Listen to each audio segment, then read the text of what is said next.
বরাহনগর মঠের একটি ছবি। ছাদে শুয়ে আছেন স্বামীজি, পাশে বসে আছেন দেবেন্দ্রনাথ মজুমদার। নরেন্দ্র আকাশের দিকে তাকিয়ে বললেন, ওই যে একটা আলোর কুয়াশা আকাশের এক প্রান্ত থেকে আর এক প্রান্ত ছুঁয়েছে, ওটা কি জানো? দেবেনবাবু জানেন না। স্বামীজি বললেন, আকাশে যে অসংখ্য তারা দেখছ, আরও বহুদূরে অগণিত তারার সমষ্টি দিয়ে তৈরি ওই ছায়াপথ, আবার অনেকগুলি ছায়াপথ দিয়ে তৈরি একটি নীহারিকা। সেই নীহারিকাও আবার অগণন। এই অনন্ত বিস্তৃতি কল্পনা করতে পারো? আর এই অনন্ত বিস্তৃতির অধীশ্বর তোমার ওই 3.5 হাত দেহধারী রামকৃষ্ণ। এ কখনো হয়? দেবেনবাবু অত্যন্ত সরল বিশ্বাসী ভক্ত। নরেন্দ্রের কথা শুনে তার বিশ্বাসের ভিত নড়ে গেল।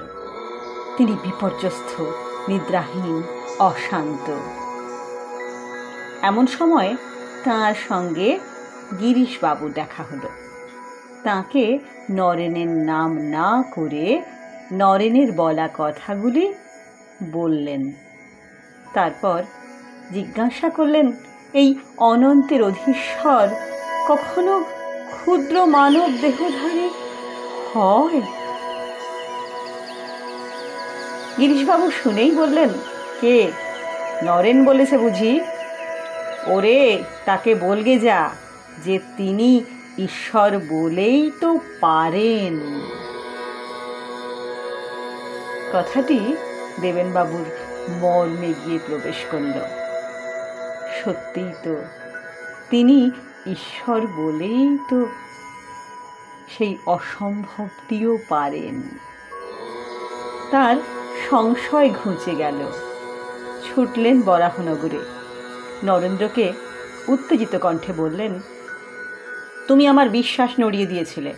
আরে, তিনি ঈশ্বর বলেই তো পারেন। নরেন্দ্র শুনেই বললেন, কে? যিশি বলেছে বুঝি? তিনি গিরিশ ঘোষকে যিশি বলতেন। কি অদ্ভুত ভালোবাসা ছিল তাদের পরস্পরের প্রতি। ঠাকুর বলতেন, গিরিশের জ্বলন্ত বিশ্বাস, ও যে ভক্ত ভৈরব। আর ঠাকুরের নরেন্দ্র অনেক পরীক্ষা করে নিয়েছিলেন ঠাকুরকে। তারপর বলেছিলেন, নমো নমো প্রভু বাক্য মনাতীত মন বচনৈকাধার জ্যোতির জ্যোতি উজ্জ্বল হৃদি কন্দর তুমি তম ভঞ্জনহার। অংশটি আমরা নিবোধত পত্রিকায় পাই। কলির ভগবান শ্রীরামকৃষ্ণ কেমন করে এলেন? খুব সাধারণ ঘরে, খুব সাধারণভাবে এলেন জগতের ঈশ্বর। যারা ভাগ্যবান তারা চিনতে পারলে, আবার সামনে দেখেও সকলে বুঝলে না। এ কেমন কথা? হিন্দু ধর্মের বইপত্র ঘাঁটলে, রামায়ণ মহাভারত ঘাঁটলে আমরা কিন্তু এরকম অনেক কিছু পাই। কৃষ্ণ অবতারে কুন্তী, বিদুর, ভীষ্ম এরা জানতেন কৃষ্ণ স্বয়ং ভগবান। সেকালে অত বিভূতি দেখানোর পরেও কৃষ্ণ অবতারে সব থেকে বিভূতি বেশি দেখিয়েছেন তিনি। রামকৃষ্ণ অবতারে যা প্রায় দেখাননি বলতে গেলেই হয়। তবুও সেই অত বিভূতি দেখবার পরেও অনেকেই তাকে ভেলকিবাজ বলেছে। রাম অবতারে, চৈতন্য অবতারেও একই কথা। যখন শান্তি প্রস্তাব নিয়ে কৃষ্ণ গেলেন, তখন কিন্তু সেখানে বিশ্বরূপ দেখালেন সেই বিশ্বরূপ সবাই দেখলে। পরে দুর্যোধন বললে যে তিনি জাদু দেখিয়েছেন, তার কিন্তু বিশ্বাস এলো না। যাই হোক, শ্রীরামকৃষ্ণ এলেন, গুটি কয়েক ভক্তকে নিয়ে লীলা করলেন, রেখে গেলেন পরবর্তীকালের যুগের ভক্তদের জন্য নানান লীলা কথা। কিন্তু বড় কথাটা হলো, সে যুগের তাবড় তাবড় পণ্ডিত, শাস্ত্রবিদ, গুণী ভক্ত তার কাছে এসে নতি স্বীকার করলেন। লীলা প্রসঙ্গ পড়লে সেসব জানা যায়। কথামৃতকারী প্রথম দিকে বৃন্দেজিকে জিজ্ঞাসা করেছিলেন, উনি কি খুব বই টই পড়েন? ঝি বলেছিল, আর বই, সব তো ওনার মুখে। আসলে ঈশ্বরকে চিনতে বুঝতে হলে যে হৃদয় লাগে, সেই হৃদয় না থাকলে তার কর্মকাণ্ড বোঝা যায় না, বিশ্বাস করা যায় না। বিশ্বব্রহ্মাণ্ডের অধিকারী এই রক্ত মাংসের শরীরে কেমন করে আঁটবেন? অথচ বেদের স্তোত্র কিন্তু বলছে ওই বিশাল মহাকাশ মহাসাগর জুড়ে তিনি আছেন, কিন্তু আবার তিনি গোষ্পদ বাড়িতেও বিদ্যমান। নদীর জল খোলা থাকলে সূর্য প্রতিবিম্বিত হয় না, জল যখন থিতু হয়, শান্ত হয়, তখন প্রতিবিম্ব আসে। ঠিক তেমনই এই হৃদয় যতক্ষণ জগৎ কোলাহলে মেতে থাকে, জগতের ঝলকানিতে ব্যস্ত থাকে, ততক্ষণ ঈশ্বরকে চেনা বোঝা যায় না। তাকে অনুভব করতে গেলে জগতের কোলাহল আর জাঁকজমক থেকে সরে শান্ত হৃদয়ে বসতে হয়। তখন সেই হৃদয় প্রতিবিম্বিত হন রাধা মাধব, এ যুগের শ্রীরামকৃষ্ণ। স্বামী শান্তানন্দর লেখা থেকে আমরা আরেকটা খুব সুন্দর ঘটনা জানতে পারি।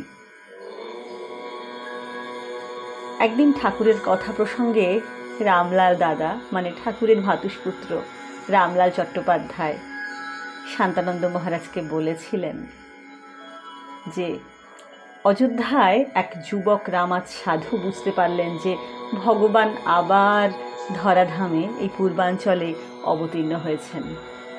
তিনি তাকে দেখার জন্য অযোধ্যা থেকে পায়ে হেঁটে চলে এলেন।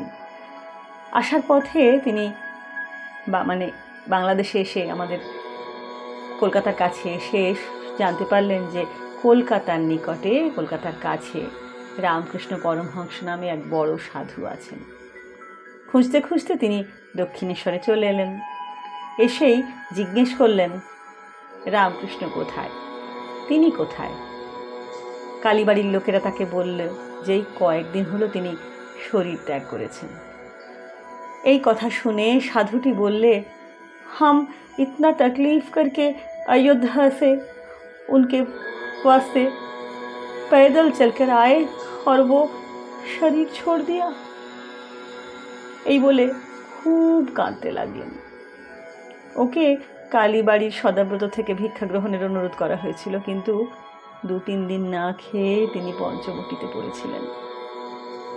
এই সময় একদিন রাত্রে তিনি দেখলেন নহবতের পাশে বকুলতলার ঘাট দিয়ে ঠাকুর গঙ্গা থেকে উলঙ্গ অবস্থায় উঠলেন। উঠে ওকে বললেন, তুই একদিন খাসনি, এই পায়েস এনেছি, খা। এই বলে ওকে খাওয়ালেন এবং তারপর অদৃশ্য হয়ে গেলেন। পরের দিন তিনি পঞ্চবটিতে গিয়ে দেখেন সাধুটির খুব আনন্দ। তিনি জিজ্ঞেস করলেন, তুমি এত বিমর্ষ ছিলে, হঠাৎ তোমার এত আনন্দ দেখছি যে? সাধুটি তখন সমস্ত বৃত্তান্ত বললেন এবং বললেন যে ঠাকুর মাটির সরাতে করে ওকে পায়েস খাইয়েছিলেন এবং সেই সরাটি দেখালেন। রামলাল দাদা এই সরাখানা বহুকাল যত্ন করে রেখেছিলেন।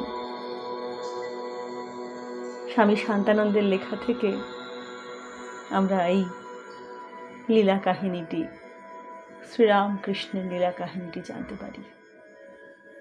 ঠাকুরকে একটু গভীরভাবে অনুভব করলে পরিষ্কার হয়ে আসে আমাদের কাছে।